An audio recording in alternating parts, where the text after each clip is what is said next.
Ladies and gentlemen, boys and girls, I have the honor to have this gentleman speak concerning important issues. Michael Eric Dyson, my new book, What Truth Sounds Like, Robert F. Kennedy, James Baldwin, and our unfinished conversation on race in America. I'm talking about racism, right? Bigotry is a position, a perspective, an outlook of prejudice against another, a race, a class, a religion.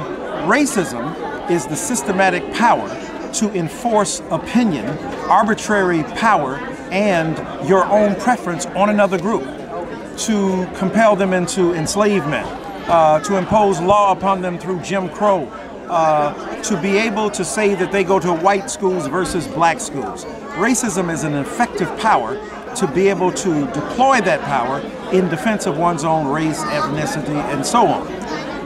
What I think is important here is to also talk about white privilege. A lot of white people say, no, I'm not a beneficiary of white privilege. I'm just as poor as you and the like. Let me tell you what white privilege means. During Jim Crow, it didn't mean that every white person would do well. It meant that the only people likely to do well would be white. When white privilege is talked about, we think about the fact that during Jim Crow, not all white people could go to Harvard, but the only people who could go to Harvard were white. So white privilege doesn't mean every white person is doing well. It means that the likelihood of people doing well is predetermined by their racial identity.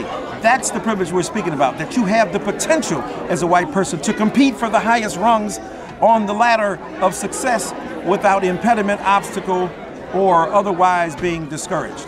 So I'm grateful to think about these issues, to talk about race on this particular podcast, on this YouTube channel of this brilliant brother, because racism is an extremely important problem in America. We have a president of the United States of America named Donald Trump, who's trying to draw false equivalencies between those who stand against Nazism, anti-Semitism, fascism, and racism, and those who stand for it. How can he say that there are good people on both sides? This is a racist mindset. We have a bigot in chief and a racist in resident. We have a person who is purveying vicious ideologies of racial containment of black and brown bodies on the frontier, on the borders of our society. He excretes the feces of moral depravity every day into a nation he has turned into a psychic commode. This is the problem. This is the trauma and tragedy of having Trump as president, and we must resist with all our power. God bless you. Stay up. Peace. My name is Michael Eric Dyson, author of Tears We Cannot Stop, a Sermon to White America, and my latest, What Truth Sounds Like, Robert F. Kennedy, James Baldwin, and our unfinished conversation about race in America. Peace. Word, brother. Thank you so much. God bless you, Doc.